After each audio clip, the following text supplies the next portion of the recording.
And how's it going, guys? It's Josh, aka Olufemi. Got the legendary director Matt Alonzo and Ben Hagarty, CEO of Black with No Cream. We're here at Black with No Cream headquarters right now. And in this video, we're gonna have a bunch of directors reacting to music videos. All right, Celebration. Game, Chris Brown, Tyga, Wiz Khalifa, everyone in the world. This is one of Matt's videos. Oh yeah, I mean everyone who sees this video, like they love it, but they're like, oh, it's just a party, like a barbecue video, you know. But actually, that one driving shot that we had in the beginning, that shot alone, we had a separate day just for that. We only used like I think 4 shots of it. We had a whole separate day, and that separate day was like $35,000. We had a process trailer, cops, blocked out the street, everything. Wardrobe was pretty good.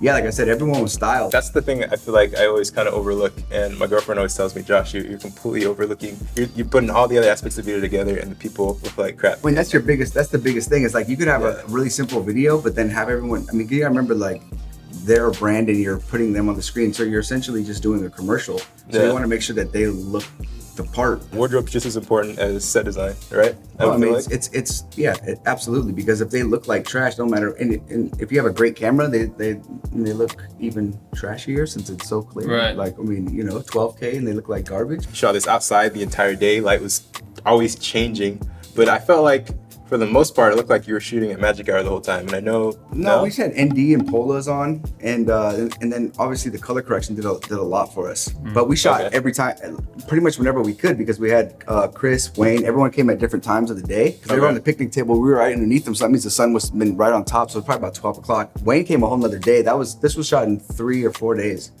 Wow. Yeah, and some of the artists were never even together. So like a big issue people have when they're like shooting outside, which makes a lot of crappy music videos are crappy because of the lighting and the time of day. How did you use like we had 20Ks and we had for fills and stuff? Yeah. What was the budget for this one? It was. You told me. It was a couple 100,000. We'll just say that. Martians versus Goblins.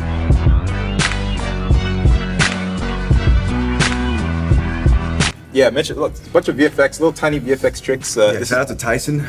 He did all those in the background too. Here, see on the wall. The one thing I like the most about this video is that we did this video. Well, I shot this video in like one location. I mean, everything is all in one location. Yeah. It's just that hallway. Using the doors in the rooms that were in the actual hallway. Yeah. So we shot the whole video just within that one little space. It's so good. Think about that. It was like well executed. And we did the first verse and then the second verse. And the second verse, actually, he doesn't even move. We just did it static and shot over the top. And it doesn't even feel like it's one location. Like usually one location music videos, you could tell like, okay, I'm seeing stuff multiple times. And it gets like old after a while, but the way you multi-purpose the rooms. I remember the first thing I thought about this video was, how is it like that jerky effect? Like how? That's when I think I did it at 50%, so it was like playback. So the playback trick. Yeah, playback trick. Yeah. And also shutter speed. I mean, my shutter speed was all over the place every time. Every take I did different shutter speed for everything. You're just winging it, just like trying different shutter, cranking it up. Oh yeah. Quick little tutorial. Playback trick is play the playback at a slower. If you want it to be really fast, you play it slower. If you want to, the opposite way, then you speed it up. So you speed the song up to like 150, and you can shoot at 48 frames. Bitch, I'm a motherfucking master. And then it'll be slow mo. The movements will be slow mo, but it'll sync perfectly. But your voice will sync back up to normal. And then vice versa if you want to do the craziness. But when you do the crazy one, or the slow motion during the performance, like they have to move. They have to be super animated, or else it won't really look right. Right. And then you shoot at like 16 or 18 frames per second, whatever the speed is that you want. And I haven't ever done this, but I feel like your artist would have to trust you because they're looking like kind of an idiot all day. Yeah. And that's why you don't do it all day. You only do like 1 or 2 takes. And that's why the way I used it and the way I pretty much use it in a lot of my stuff is like intercut it in between regular performances. So it kind of looks crazy. I did it in that rock video, set it off video as well.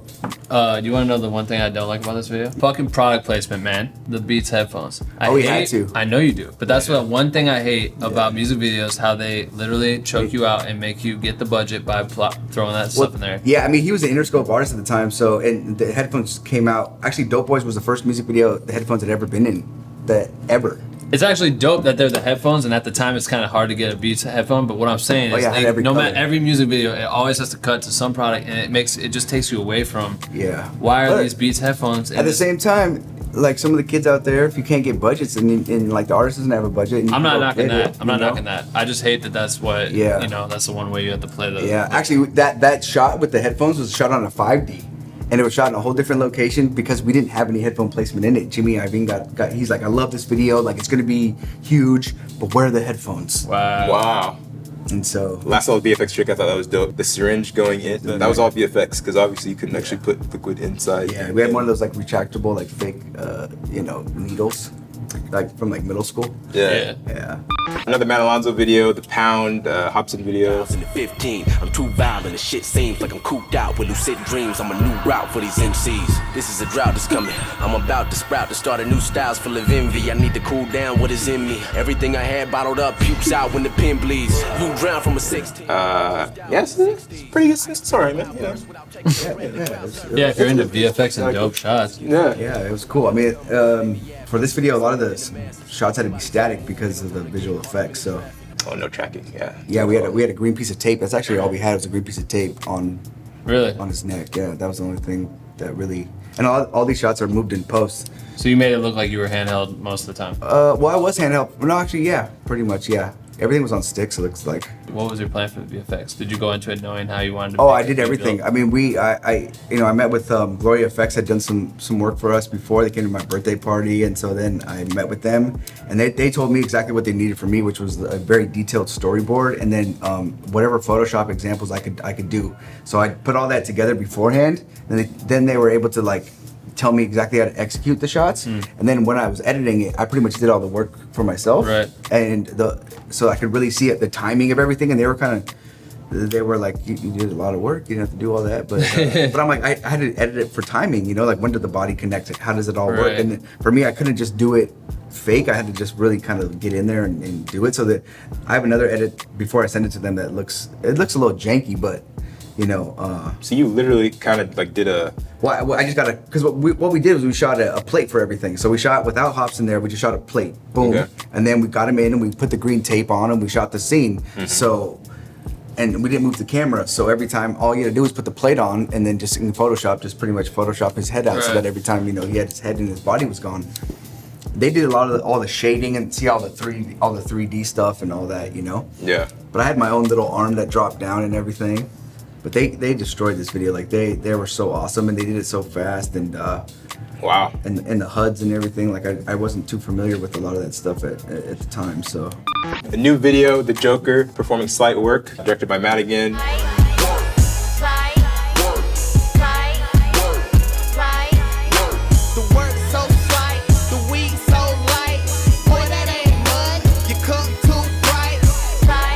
This is the video that I actually like watched like a year or so ago, and I actually had to study it because I wanted to learn how to do dope speed ramping from this video.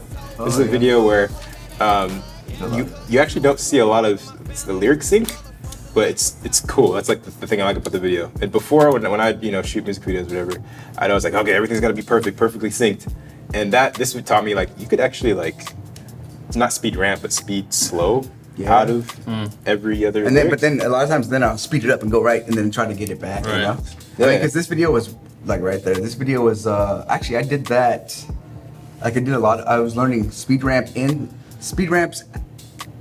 out and in. So sometimes it'll go from regular speed to slow, and then really fast, and then the shot after that will go really fast to regular speed or to slow. Are those in-camera blurs? Yeah, so in-camera blurs, I just used a variety of diopters in my own special effects. Yeah. Some math secrets, is that what we're talking about? Yeah, everything was in camera for this video. A lot of even the editing stuff, like the camera moves and things shakes. like that. Yeah, I mean, everything's in camera. I never do shakes in post. I like that. Ever. I wanted to know because I think a lot of people are now trying to mimic that look. What I really like is when I first started editing, I always wanted to like just stack clips and lower the opacity and try playing with scale and all that stuff. That was like my favorite trick to do, and then I finally dialed it in. I love how it's so subtle, but even with your in-camera effects, it just like adds so much value to that. But you did it subtly, like at the beginning of the video, you do it every once in a while during a performance, all of a sudden it splits and it kind of like overlays with each other. People try to copy the way you do stuff, but their effects are too aggressive. And so you have a way where it's like, you have a bunch of like flickers, bunch of stuff going on, but it doesn't distract you out of the edit. I like how you put your name in Scrabble pieces. But the one thing that I always feel like I overlook is the title of the video. That's like important. It's how you introduce. The intro is very important. And you would have had to have thought, okay, I'm gonna go to the store, pick up Scrabble, spell out my name, spell out the name of the video. Ever since I did Martians vs. Goblins, where I actually wrote it in blood on the wall, my titles, then, I really think about it, regardless of, I try to do something on set, in camera, so that's not like the generic titles. Text.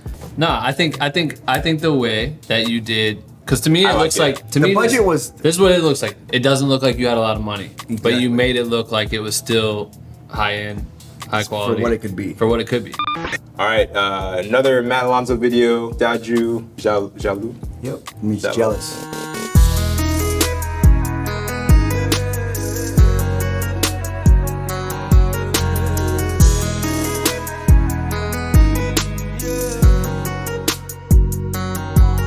So how long did it take you to shoot this? Is like all in one day? Oh, all in one day. Yeah, all one day. They just flew in for the day, actually. It's crazy because it's so simple. Oh, so this was shot in LA, not in France?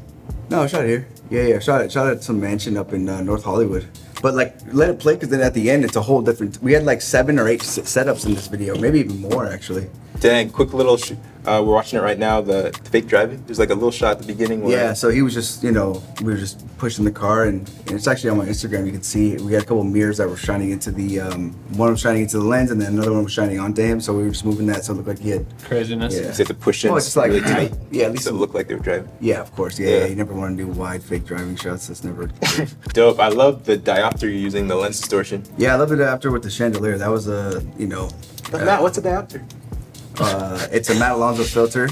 It's been used by a lot of, it's been replicated several times. I won't say any names, but they just copied me. So what is it?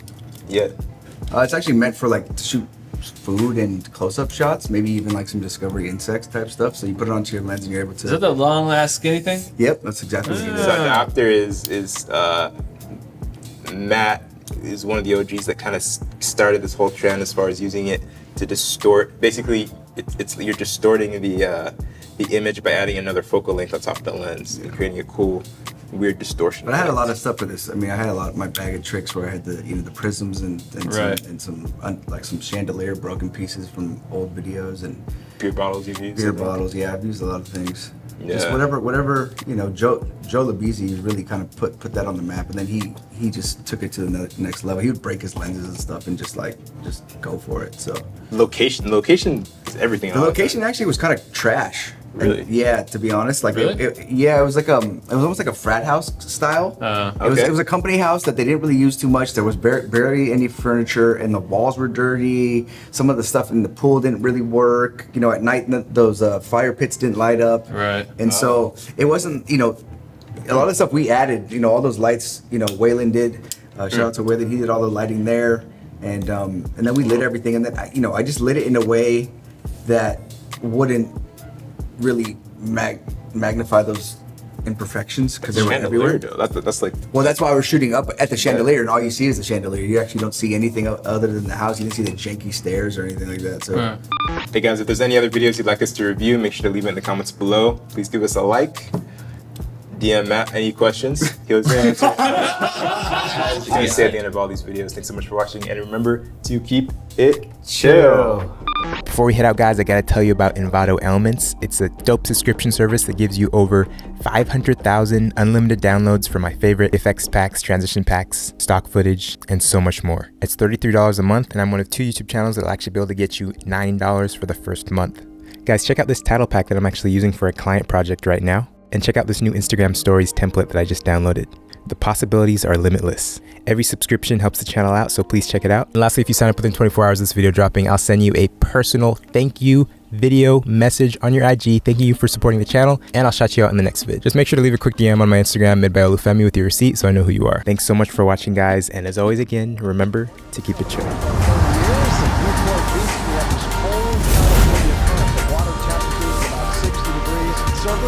We got a fairly good looking storm for you. We got to